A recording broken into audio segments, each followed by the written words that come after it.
Правда, что русский баснописец Иван Андреевич Крылов умер от обжорства, получив заворот кишок? Это не более чем легенда. На самом деле писатель умер от двустороннего воспаления легких на 75-м году жизни. Это зафиксированные медицинские данные. Откуда же взялся миф? Крылов действительно любил поесть. Его аппетит поражал современников.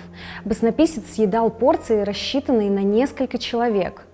Хозяева, ожидая его в гости, заранее продумывали меню с избытком. Легенда впервые прозвучала из уст представителя императорской семьи, который, узнав о смерти Крылова, предположил: сделался жертвой обычной неумеренности в еде.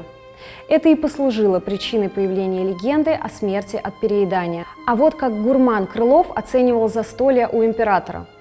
«Что царские повара? С обедов этих никогда сытым не возвращался».